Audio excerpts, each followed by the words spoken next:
Everything's important. You're okay back there? All is well. Where else did you miss that? Come on. At home. In front of the fireplace, maybe a little family is Fine. Are we not? maybe above the pepper. No one's there. Nobody's watching. Yeah, so you've got a shower. Thursday. On Monday. This week was twice about. The Pine Street, 1000 West Pine. Over there at the office. Yep, yep. And. Good. That's an easy one. Like the Lions Club makes goodies 1 month, 1 day a month. I think. So give her their table, maybe on the table. I took three letter pastries to the police station in Mixtown like last week and I heard like nobody got them. Or nobody. Mason orders. That's them. I asked. Oh. Someone stole donuts? No, I think they just never. I thought they showed you break. Pipeline projects.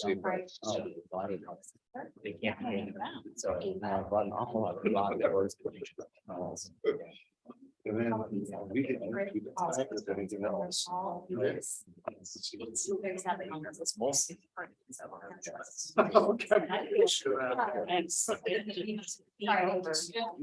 the 100? Yeah.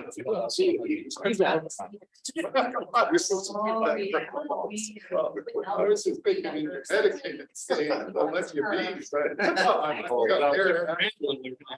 That was straight 1 hour ago. Midnight was last. It's like one of those. It's just even the. But you just can't fight out there. It's one of the. I was trying to.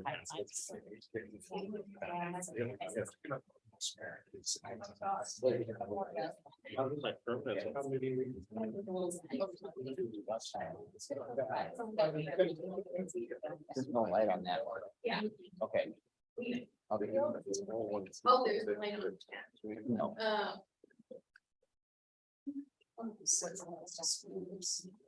Oh, you guys ready? Good evening. Welcome to study session, October 24th. Donna, will you do a roll call, please? I will.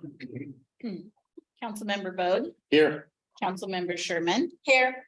Councilmember Gutierrez. Here. Marinesco. Here. Deputy Mayor Schmidt. Here. Councilmember McDowell. Present. Councilmember Peterson. Here. Thank you, Donna. You're welcome. We have 3 topics this evening. Up first, Public Works Director Jay Harris with information for frontage improvements and traffic impact fees. Good evening, Mayor, Deputy Mayor, Council, Jay Harris, your Public Works Director. I have Aaron Nix here, our Capital Projects Manager, and I'm going to go over the traffic impact fee things and some general facility charge changes and that sort of thing. And then Aaron's going to give some project updates as we begin to start rolling them out. So frontage improvements, traffic impact fees, modifications. Next slide. So impact fees, what are they? So under RCW, they sort of lump impact fees all together. You can do it for public streets and roads, parks, open space, recreational facilities, schools, and fire protection facilities. So impact fees can be charged by the school district or by our parks district. Public Works has one, it's called traffic impact fees. General facility charges are under a different section of RCW. So the traffic impact fees are being based off of our capital improvement plan that was done with the last transportation improvement plan update, which was in 2017, was an update of a prior update. So anyways, the fee's a little old. The projects in there are gonna be getting a little aging. And so in the next year, for next year's budget, you're gonna see that in there is a new transportation comp plan. So we've already done water and sewer. We got those done and adopted through you guys. Transportation is really the next big hitter. And within each comp plan, we look at the capacity improvements for each type of system and determine what is developer eligible, where you can add capacity to an intersection. So that could be like a roundabout, a traffic signal, maybe a left turn lane. Sometimes it's just widening too of roadways that add capacity, for more users. To eliminate backups and that sort of thing. So as the city grows, these traffic impact fees are a really important source to be able to keep ahead of these larger transportation projects and fund them hopefully at the time development's happening or very soon after or before, right? So if we can get the impact fees in, get ahead, we can get projects done beforehand. Right now, we're a little behind, like on the water system, we're behind. Transportation, not bad though. I mean, there's some backups as you drive around town, but if you go to, the Portland, Seattle area, smile, right? Because we're pretty well on in terms of transportation here, we're well off. Next slide, please. So we're looking at a couple things. So the first one there is we set up that fee and lose system for streets, sidewalks, and curbs. So if you remember in the standards manual, remember the discussion we had about those infill lots and that 150 feet of frontage. We have fees in there if they don't meet some certain criteria in that table. If you remember that matrix I had, where they don't have to put in a curb, or maybe they don't have to pave, or they're paying a sidewalk and fee in lieu. These are the real small developments. That those fees went into the master fee schedule, which you're going to see soon with the budget. It's coming with the budget, so you'll see those in there. Well, in the actual section in the municipal code for frontage improvements, there's just a couple tweaks that need to happen in there. You're going to see that at a coming up council meeting that helps it meld better with the engineering standards manual. The traffic impact fee, the infill lot definition is in the traffic impact fees section in the municipal code. And it's different than what you folks adopted in the engineering standards manual. So we're going to clean that one up. The city attorney looked at our traffic impact fees sections and our general facility charge sections within our municipal code. They need some updating. Nobody's touched them since like 2008 or something. There's some things that have happened with the legislature and some new laws that she wants to get some better information in there. So that will be coming to you folks also. And then the capacity project, I spoke of that earlier. We need to identify what are today's capacity projects. We've already done that with water and sewer. And your GFC charges that you guys looked at with the water and sewer rate adjustments for 2024. We need to work on the transportation next. That's coming in 2025 with a study of the whole city and really freshen that up and to look at some of our lane widths. And pretty much we're going to have a travel lane each way and a turn lane. That's sort of where we're at. We don't have any 5-lane, like you would call arterial type of roadways in this city. Most of them are 3-lane type of roadways that we're going to need for our current size and use of the system. So anyways, we're going to go towards that in 2025. And also the project list is going to be a little more maintainable in the future. The fees will stay codified in code, but the actual project list is eventually going to move out of the municipal code and be the 6-year tip that you folks adopt every year. We're trying to go to that. That's the capacity project list as we move forward so we can be a little more nimble.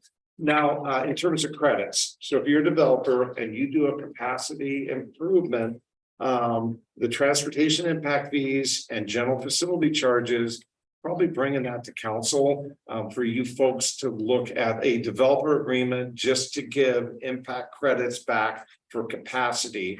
Now, I typically won't pay a developer for capacity that he needs or is going to use. It would be for additional capacity for future developments, right, that they could use. So when they oversize a pipe, for example, they put in the pipe. If they oversize it, they get capacity credits for a large part of that.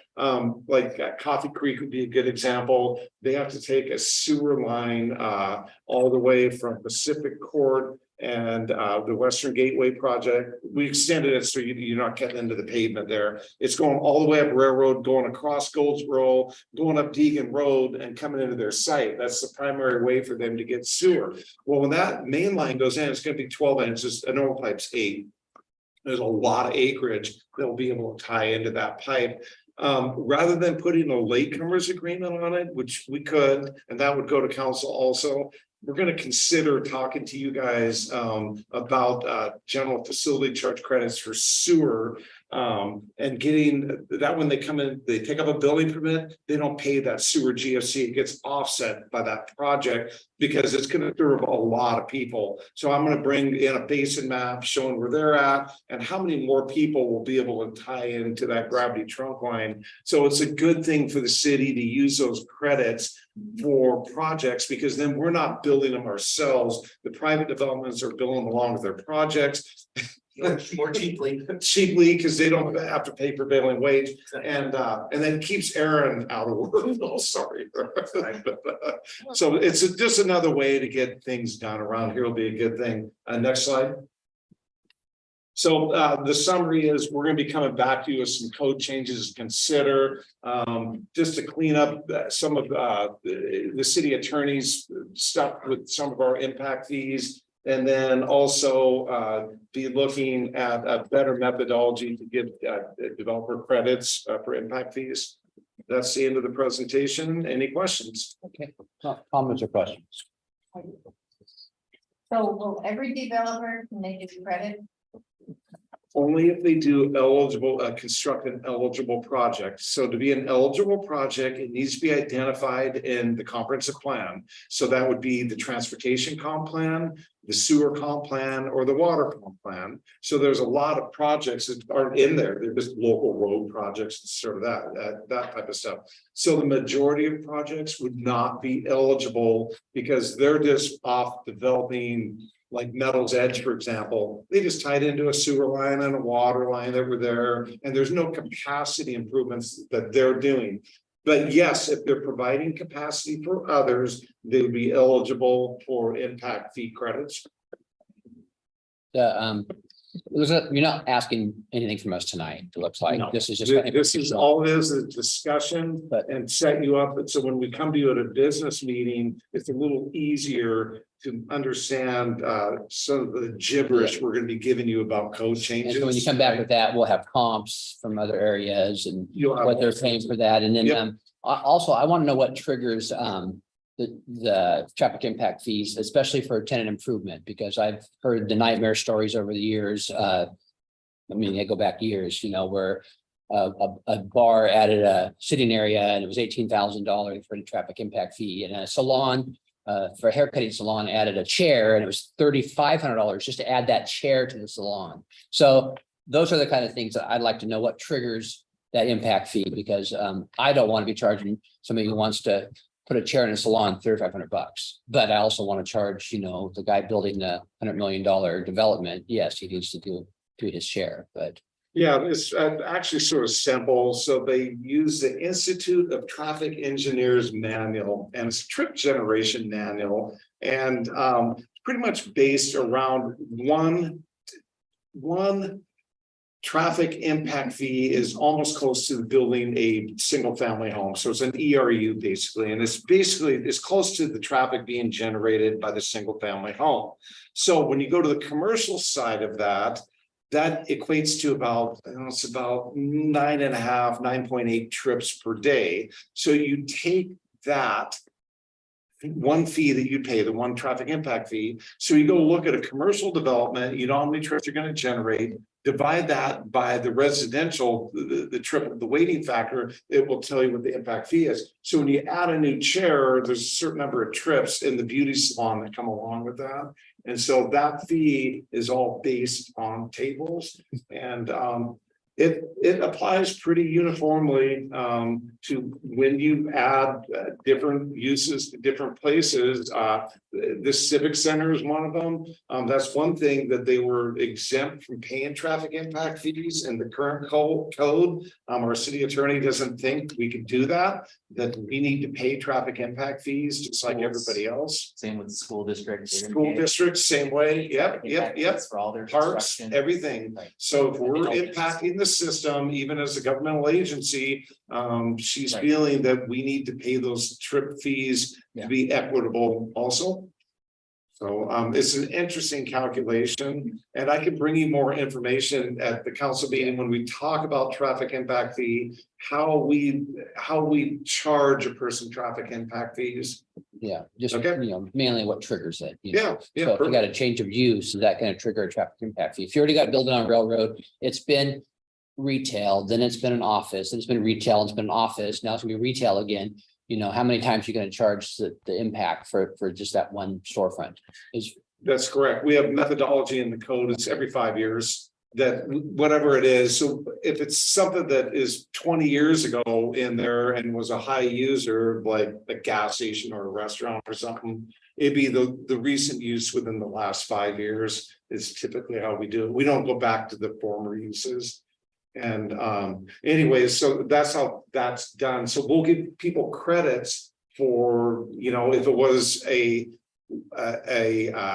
high use and they want to do something maybe a little higher, we'll give them credits for the prior use, and then they just pay the margin above of whatever was added. And then if they're a little lower use, the city's code currently doesn't issue like a rebate check or anything back to people. but it's only a change of use will trigger that. It wouldn't be if there's a donut shop there now and the next person's a donut shop that wouldn't trigger Same an thing. impact fee. But if that went to a corner gift shop, that would probably trigger an impact fee. Or Starbucks is a better example with a multi-lane drive-through that would retail, that would definitely trigger it, or McDonald's, that sort of The thing. Starbucks, Wendy's example, I remember we did dive into that a little bit during their construction because they did not pay TIF on both buildings, because there was they only paid TIF on one building because there was pre-existing facility there, so. Roosters, from what I recall, was the Yeah. restaurant, and there was a 76 or a gas. It was a Shell gas. It's a Shell gas station, okay. So they rolled, the impact fees from Yep. that, and then they wanted to build another building and we assessed the fees on Yep. that second building. And that was fair. I mean, their total impact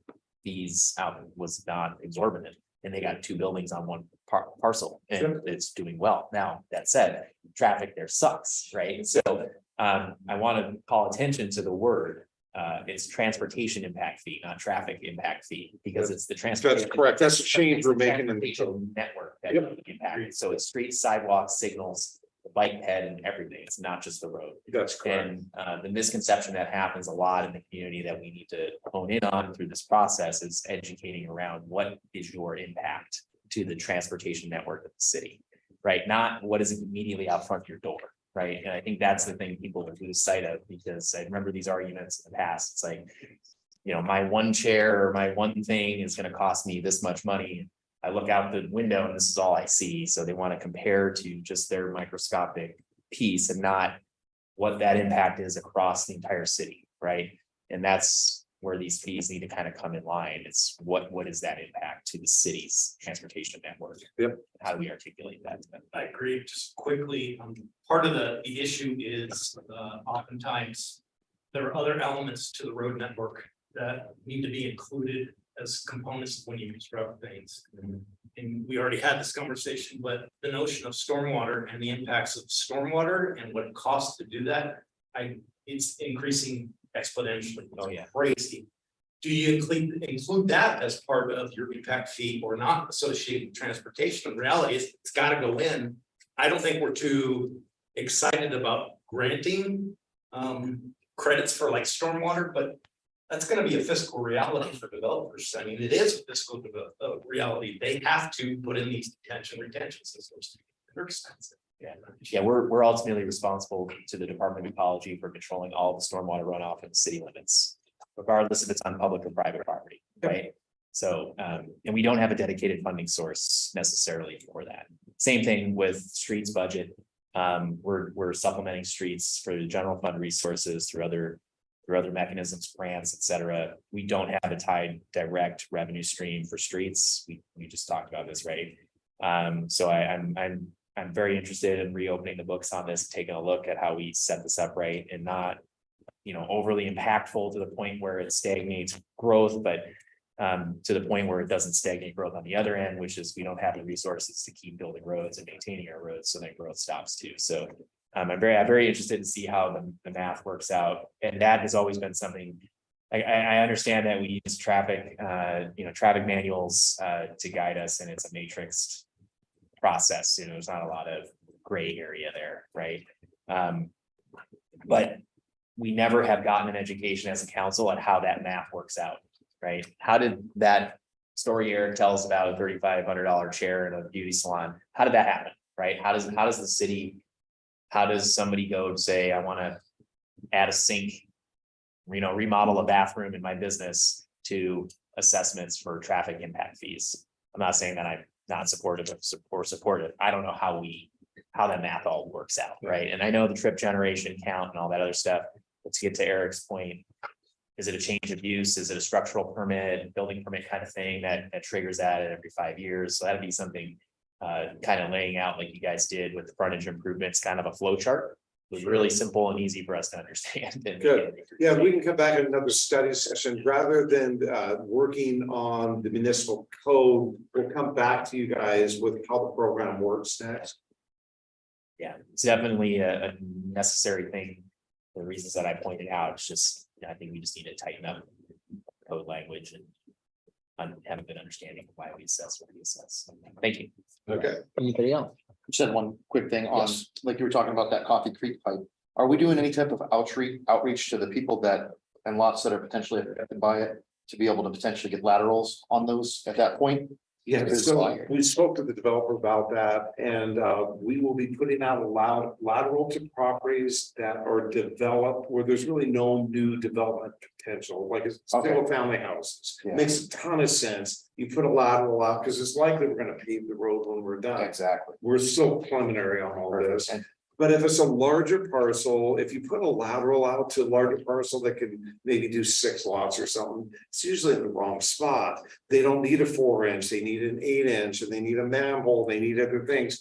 So what happens is a lot of times those don't get used, and then they start accepting stormwater I over time. And so we've had long discussions about this, that put out laterals where they make sense. But where they don't make sense, don't put them out and let that development actually tie in. Now, I don't like cutting up new pavement, but I think it's better than having a lateral in there. In some instances, we've had laterals in there 40 years. And when you run the camera by, there's water running in, there's no one connected to it, but the I&I is coming into it because it's been in there for so long. So we need to evaluate that. I get you. I'm just torn on that too, but because if you properly do it, they cannot leak. I mean, when it's connected to a house, it has opportunity to leak too. But if we know where they are, we're marked, we've actually wired them, you can maintain them. I mean, the property owner can, because I went rounds on this one where we're not gonna let them put that in now, but we're gonna pave the road.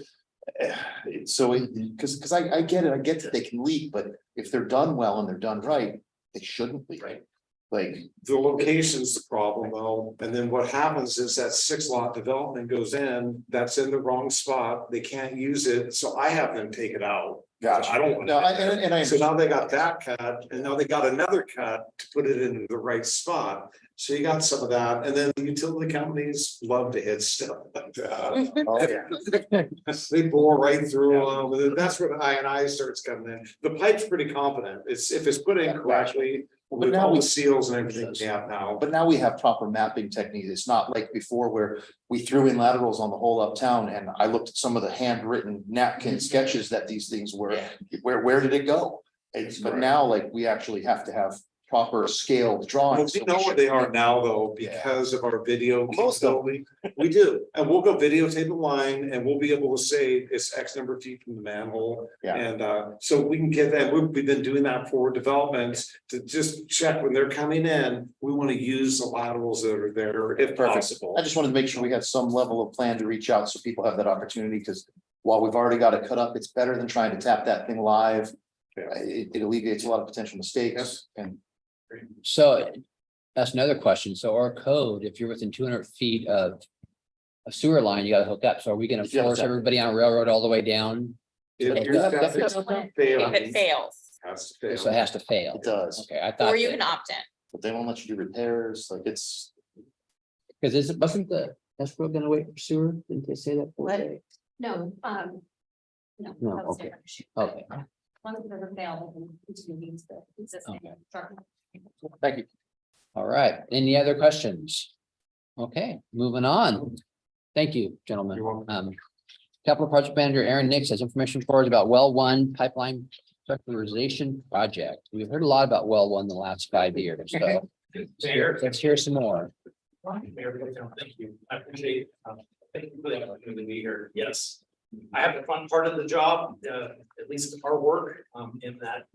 I gotta tell you, I'm impressed with the amount of grant money that the city has been able to get and leverage. Most of the projects that I will be talking to you, and I will be talking to a lot here very soon. A lot of it is covered by grant monies. This is one of those projects. This is the well number one pipeline pressurization. Mary, instead of going to the project description, could you go to the next slide that actually shows the map? I think that that will actually more help all of this one. I believe it's slide 3. There is. I've printed out copies of the slideshow for a reason. You guys- Yeah, we all- Must have failed. So you, yeah, Yeah. you're fine. Yeah. There's the map, you guys. The blue line represents the water line that we're gonna be replacing in some sections. We're also gonna be doing a slip lining technique, pipe bursting, process. So in essence, Where are we? the well number one is way up there at the top. We basically replace 800 linear feet from well number one to the spring house right here. All of that is open cut, meaning we're gonna abandon the pipe and put in a new pipe. Is that at the disc golf course? Yes, ma'am. Yeah, No, this Further- well- farther. yeah, the disc golf course is actually further north. This is Oh. the turn, that's the intersection going to the elementary. On the school. corner. It's all down. Yes. It's Okay. Still, still something down in that. Okay. turn.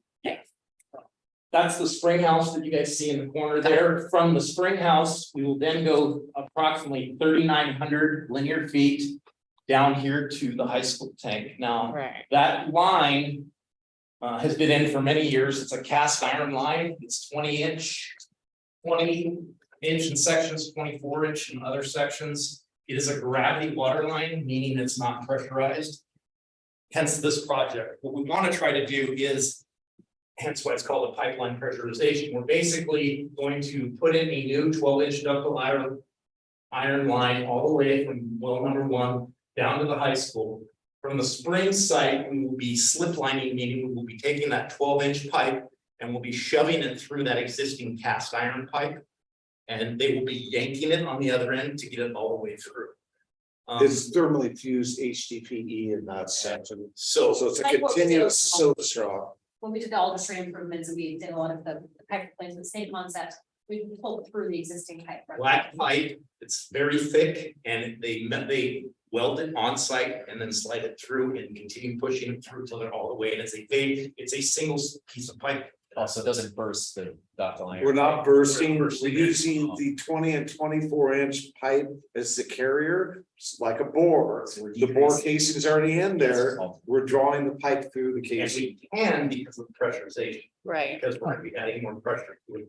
The other thing to think about is anytime you have gravity systems. You always have to be conscious of I or water coming into the system. That, once this project is completed, it will help eliminate some of those potential, I'm not saying they are, potential health, safety issues that we need that are addressed with water. So That's the extent of the project. Maybe you can go back to the next slide. Can I ask a question? Well, one wasn't capable of handling the city, so we put it in the third position many years ago. What's changed? Why is it in better shape now? Yeah, we're primarily using 3, 4. We're using well 1 during the summer as a backup. And it actually is our largest producing well, so I don't know where that came from. We had an evaluation of it. It does about 1,500 gallons a minute. And that's one of our better producing wells. It's a deep well though. It wasn't position one, and we moved it to 3 because of a problem. Am I right or wrong? Now, in the 90s, they put a new pump in there, but it sounds like it was. That maybe it was a pump. Yeah, new pump in there. It was the 90s though, was when the new pump. went in. No, it wasn't. It would have been after that. So, yeah. Last 5 I can years. find out more. It is in the tertiary position right now. And then the spring box is like 4th in line for emergency source. But anyways, we're not proposing to use that as an emergency source for now. That we have the 3 wells, and the goal is to get another well online here in the next 4 to 5 years. And that's part of the comp plan, is they identified in our capacity analysis, we'll need another well long term. You remember the wrong one? No, I just remember the pump issue more than well. Any more questions? No. A couple other things just to be aware of, our current cost estimate for this project, at least the engineer's cost estimate is $1.88. $880,000, so almost $2 million. We did receive a grant for $2 million from, and it was part of those American. Yes, ma'am. That will be utilizing most of the projects covered with grant funds, including the engineering. There is some thought process of maybe eventually going and getting us a generator or chlorine buildings as well to add to that in the future. This is the 1.9 from last year. The grant, is that the 1.9 from last year? Yeah, a few years ago, we got the grant. 21 through 23 was the window, I believe. Okay. And then we have added some construction contingency to the project just in case. Hopefully, we don't need to use it, but there's some contingency laying there. So anyways. Well, The well number 1 slide, is the picture.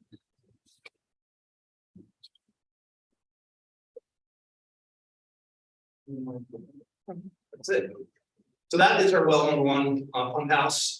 What we're going to be doing here is removing a sand trap. You guys used to get a lot of sand in your water supply, so they put in a sand trap to capture it before it's treated and sent out for distribution. That's going to be removed.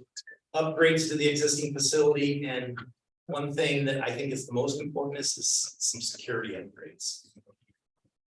We need to make these things safe and keep people out of them. And So does that mean there's no more sand?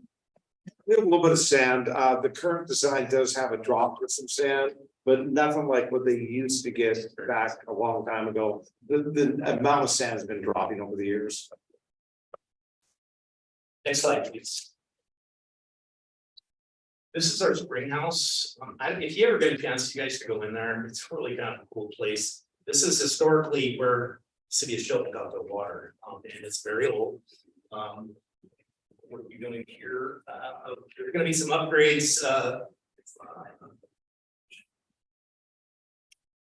We're going to replace the valve and the connection to the spring box.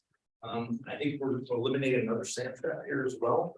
Yeah, there's a sand trap that goes away there, and then that connection is going to be hard pipe straight up. And it will allow us to put in a pump and some chlorination there. Remember, I said it was our 4th level spot. We test the water's awesome in there, there's no issues. We do need to get it into the new pipeline if we ever need it as a backup source. That's if a well fails. For multiple reasons, right? The pump can fail, the electrical can fail, there are things that happen. That this spring box is great water. The city used it for 1 million years, and we'll be using that in an emergency, chlorinated water back into the system. We have it in our state permit to do so. Right now, it's not set up well for that. And so we're setting it up as an emergency source for the future. And then down the road, it's likely that'll remain an emergency source, but I want to have another well online. So this will be like the fifth option, if you know what I mean? I think it's a great option, but just keep pushing it down the way there. Some of it is a capacity of this during the winter months, really good constant water. It starts to slow down a little bit in the summer months, so. We're also gonna be doing some building improvements out there. There are buildings without any gutters. We're gonna get gutters on them as well as it's gonna be piped into a catch basin instead of just a quasi. I don't know what it is. It's an area drain. Yeah, so that's for gonna be maintenance. So. that's to you guys at all these facilities, and it's gonna be the black vinyl stuff. So I think it's gonna look really nice. Next, go ahead. One more question. Yes, ma'am. Sorry. So this spring house, was that an original? Was that one of the first ones? It's one of the first ones. One of the original springs is actually at Pine Street in the maintenance yard. There's an infiltration gallery in there. And there's an old building that sits in the back, sort of in the middle. That was the first pump house. And this came on a few years later. So yeah, I haven't seen this. This is our high school tank. That big pipe that you see there is that 24-inch steel pipe that's coming all the way back from well number 1. Again, this is going to be, that is actually going to be removed, and we're going to have some new anchoring with regard to support structures coming up. That's exciting. Yeah, the other thing is, and I know you're all gonna say, look at that tank, we are planning on painting that here. It is in not good shape. The other issue that has become paramount, and Mark Ziegler actually talked to me about, is to the left of the tank, we have a lot of homeless living there, and they're camping right next to our water facility. So we are planning to kind of, the flat spot up there, we're gonna try to fence the entire thing, just to try to get people out of there. Anytime you move people next to your water supply system, that he gets really edgy, just because you don't want people contaminating stuff or vandalizing and stuff like that. Critical infrastructure, they can't be there. It's very long, right? So Right. That's very clearly understood. That's really just the project, guys. That's how it's been outlined. We are currently. Bidding has already been opened. We are gonna do the bid opening on November 1st. We already did the site walk through last week. And we got about 5 or 6 different times that are at least signed up. So we're hoping to get some bids back. I'm hearing the bidding environment is pretty good right now, so. Quick, sorry. Go ahead. I'm just kind of curious, this is a water supply, so it's not like we'll have them running currently. So when we do this project, how long will potentially water be off for 2 hours? So that's the first question I asked. We don't assume that there's going to be any. Okay, Won't be any Because water outage. we have the ability to backtrack the system and resupply it from other angles. okay, So, yeah. No, but you gotta remember, well 1 will be offline, right? And so we'll rely on Hydrants and well all 3, that. 4, right? So we have a problem at another site, which we shouldn't, but if we do.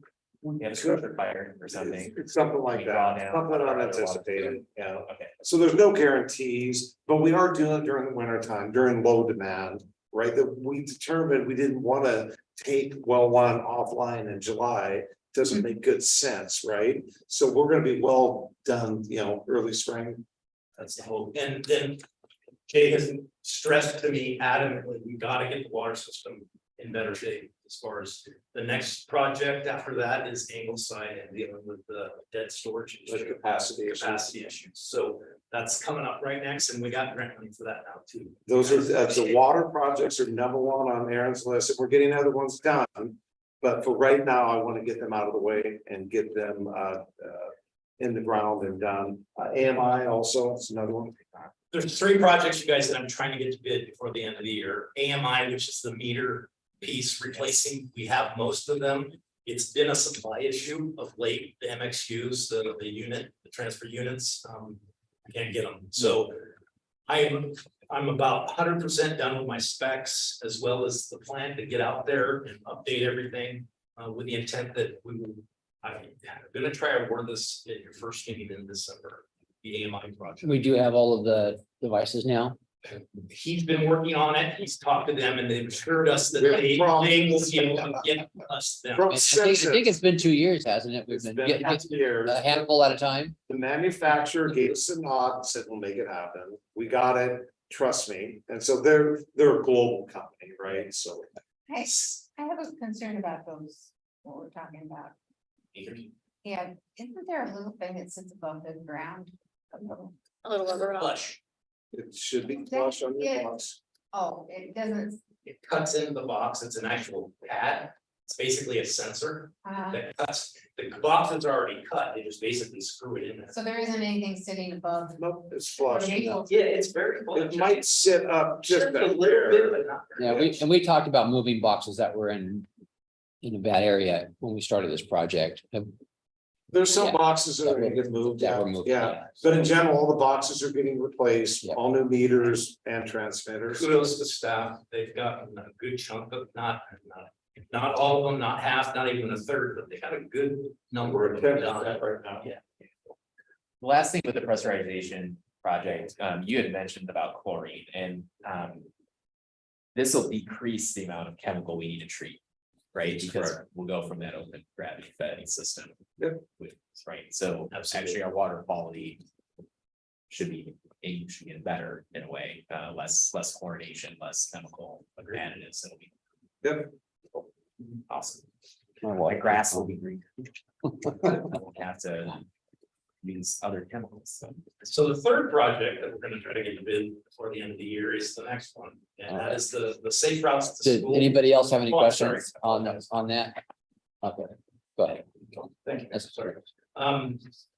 Another grant funded project, Safe Routes to Schools program. I don't know how familiar you guys are with this, but in essence, what we're doing is we're looking at 3 different intersections next to schools, obviously, in which we're going to do enhancements for pedestrian safety. And I'll go through those different projects. Basically, the locations are 9th and Franklin. That's not by safety, that is by the school.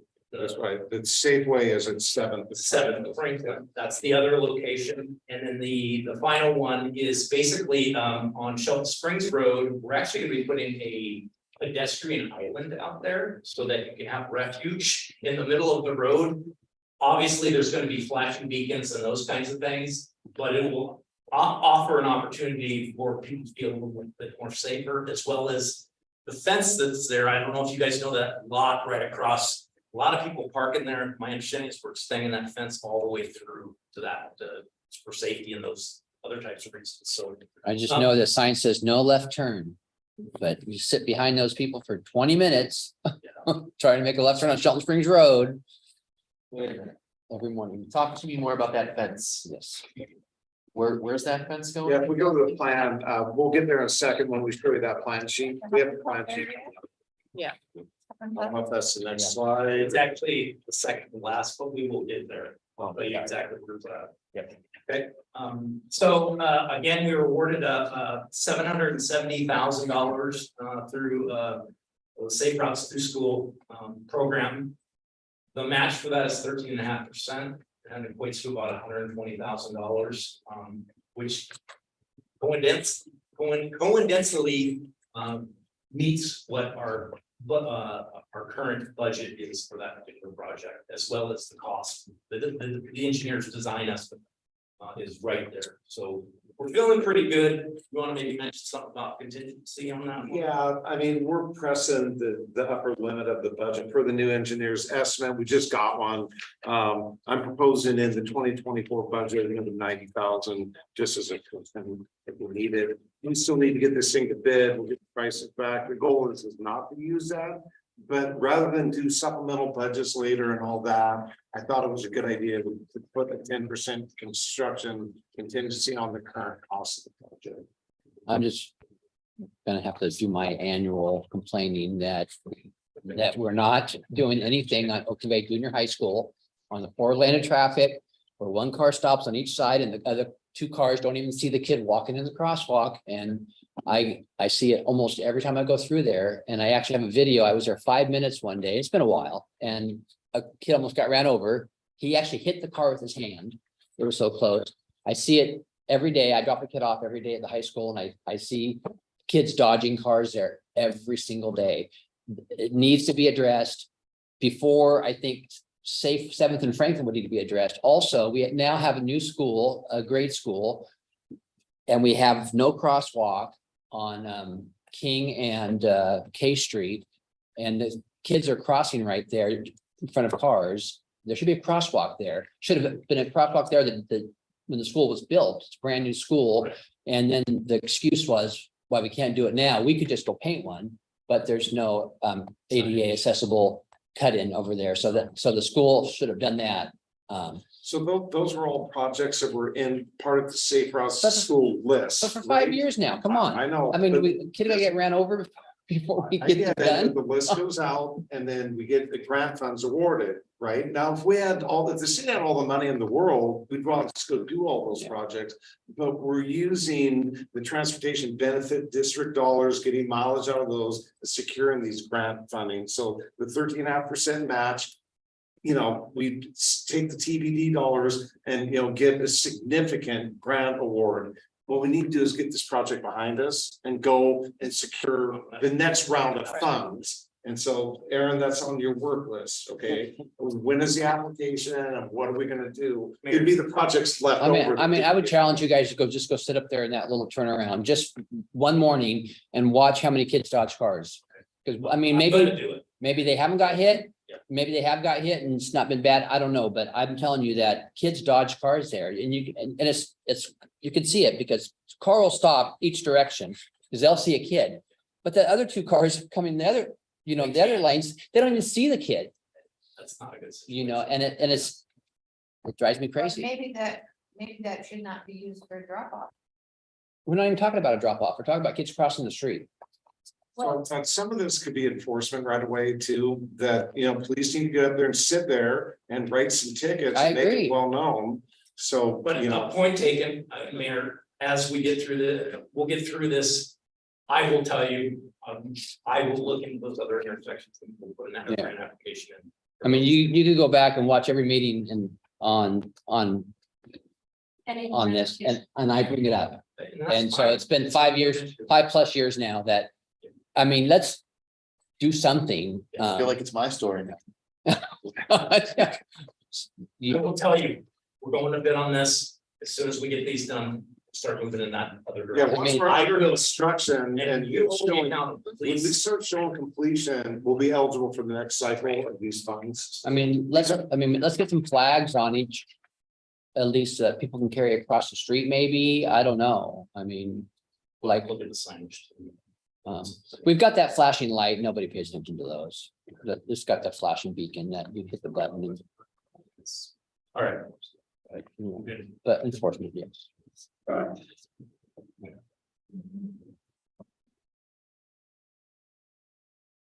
you go back one?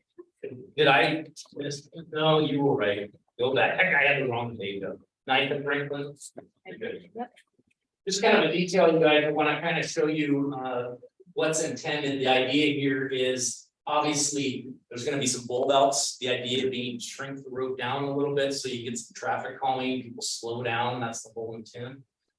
As well as we're moving in the direction, typically, most of the stuff that we have here in the city is painted as far as markings. We're actually moving to thermoplastic, which is it's an awesome product. If you've seen it before, basically it's these sheets of white plastic that they lay on the ground and they burn it on as opposed to doing paint.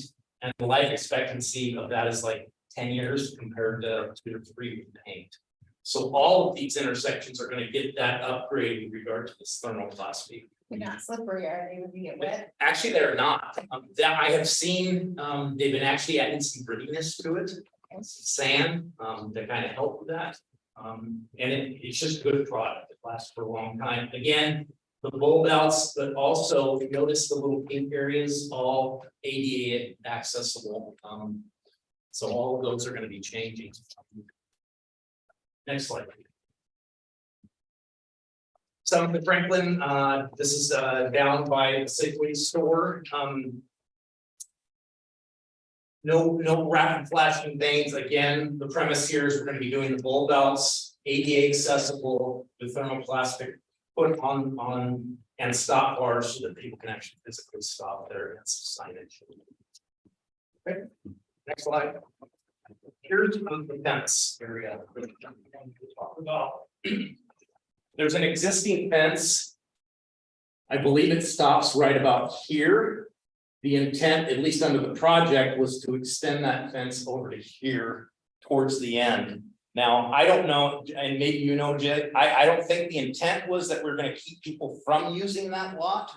But I don't know for sure. No, well, the intent of the fence is to get people to cross it where they're supposed to be crossing and not run across the roadway. I see, okay. I'm confused. So the fence right now is halfway down. This is, It stops right here. Yeah, and then there's the rest of the way, there's not a whole lot of room there, so you're gonna, But it'll give one point of entry and exit too, instead of people just coming through anywhere in that. area. Exactly. Yeah, So Exactly. if it's fenced, then it's gonna force the students or people to go to that fence in the crosswalk. And then it's gonna force cars further down to just be able to come in and So out. maybe that's my question. Are we still, is there vehicle access in there?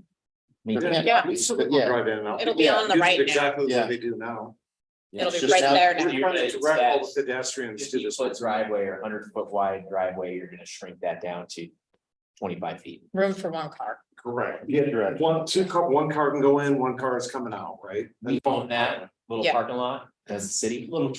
triangle, I believe so. That's the housing thought. yeah, Yep, yeah, we own that disc golf course. It's a good improvement. That's at 90 acres, So I know. a part of that. So, Joe, you are seeing that we are putting in a new entrance here. So oh, there will be, That's what I know. okay, there will be, you will be able to ingress egress here with the okay. notion that. And is that the bus garage? Yeah, it's right next to it on the left. Yeah, the bus garage Looking at is the probably satellite. the. Further Yeah, the down. bus garage will be on Further the down. left of that.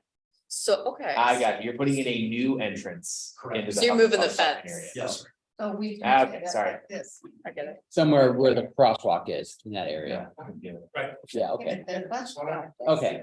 Where the existing crosswalk is. Okay, so Right. there won't be an entrance way there on the That's right. right. so No. that is- Okay. So it's on- just- I was, Okay. I was Right shutting that up, here. yes. So the fence is for people, keep the cars from going out there and get everybody to that one driveway and the people to walk across where they should be walking across. It's a lot of bang for your buck with the fence. It's gonna be a major adjustment for some people, but if it's for safety, then it's worth it. well, the other thing about this intersection, you guys, is you're gonna have the RR rapid flash, rapid Mhm. Yeah.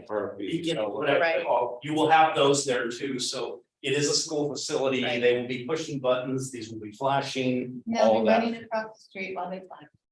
Well, they're not supposed to be over there parking anyway, Yeah. but Well, and maybe that was kind of where I was kind of going with this is, so, okay, so this is students parking across the street, walking across the street.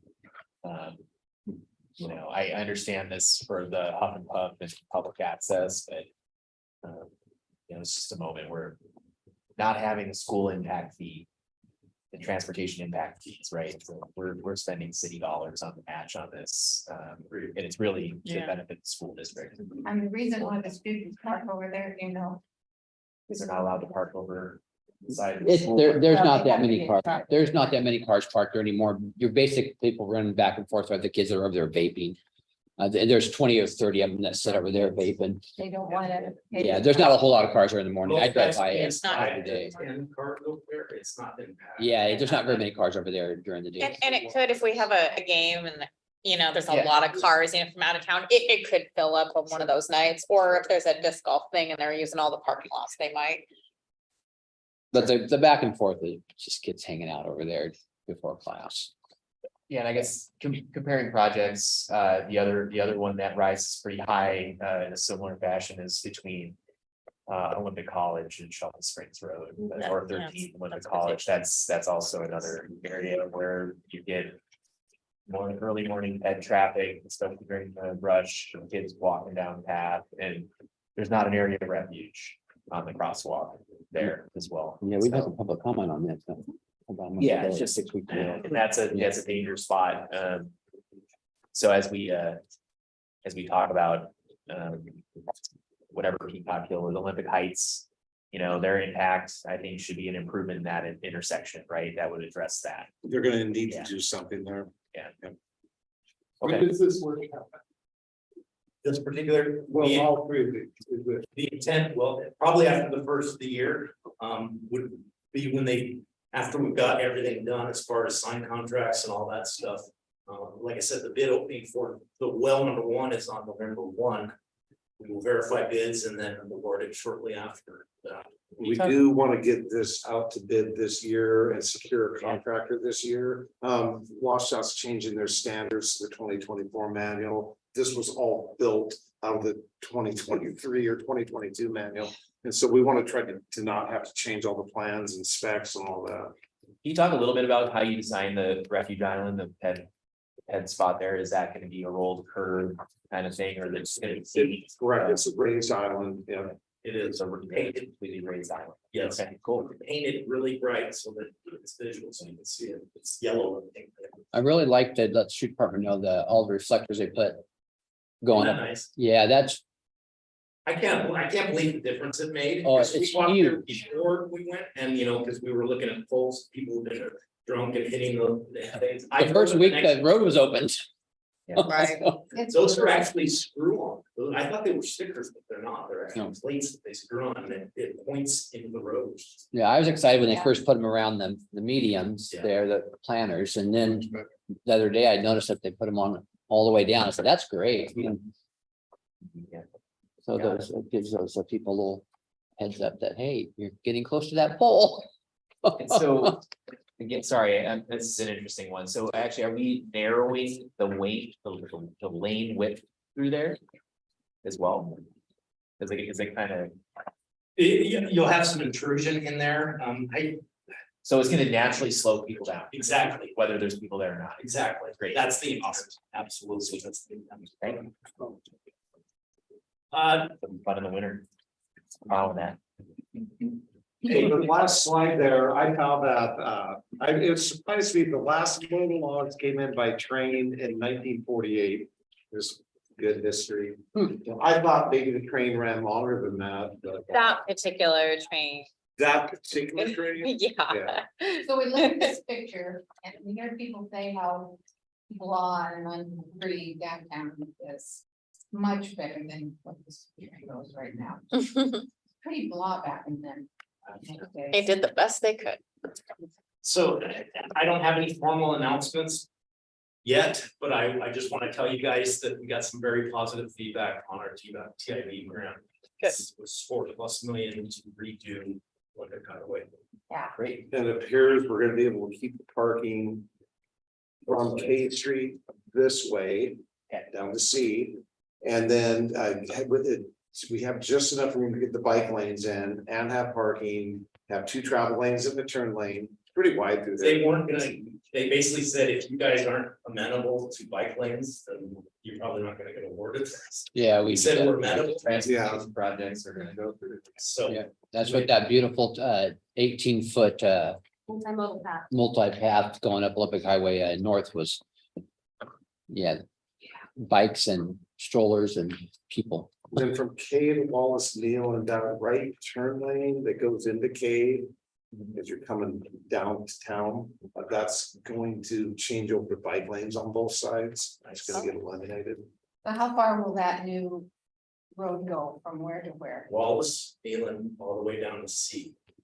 Where the Oliver Street project ended at Meat Street. Yeah, it's pretty rough.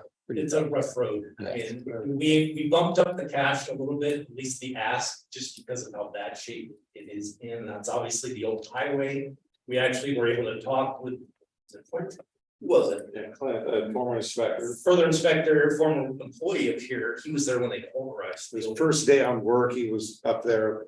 They did that project, 30 years Oh, ago. wow. So we need to, Concrete under these, there. Yes, these collector roadways need to be serviced more often. We can't wait that long. So it's a good thing. The other positive thing is our match might go down a little bit with it. And the state's contributing a little more, will allow us maybe to have some budget for some pedestrian furniture, maybe a few benches, a few garbage cans. Put in some more street trees, maybe talk about a couple pocket median islands to break up the long look. We're gonna get bulb outs in. Yes. It's gonna be a different looking street. Street trees if we Lights. pull it off, so Yeah. anyways, we're gonna look at a lot of different things with this project. And do it once, do it right, and get this part of our commercial zone of the city really looking nice. And the trees are a big enhancement. Yeah. If we pull that off with our budget. Yeah, the lighting, continuing the lighting up there will look nice. Yep. And just the general, getting it away from looking like Martin Way. And get it more looking like a rural city street, not a 5-lane super highway. Yep. Yeah, but that's where we've had the most regular car versus pet fatalities in that area in the city. There's poor lighting in there. That'll be a huge change. That'll be awesome. To me, that's economic development one Yeah, right there. If you can build that, you're gonna get people that want that kind of stuff. I've seen it before. Auburn, we did in Auburn. I think it's a very positive thing for us to do this. I remember when that was done up there. Really? Yeah, oh, yeah. That was my age, anyways. It All was a right. big project, yeah. All right, council have any more questions on any of these? Just want to thank everyone for bringing all the money. Want to thank and be grateful for the American Rescue Plan Act and all the fundraising that we did to get some of the funding into our cities and streets. So thank you very much. And Thank you. walking down Railroad, if that's going to make, if this railroad is a template for what we're going to see at these new streets. It's 100%. Oh, yeah. 100% so much better walking. Yeah. So I just wanted to let you guys know it's noticed and it's appreciated. Thank you. Well, any other questions for this? Council have any new items for discussion?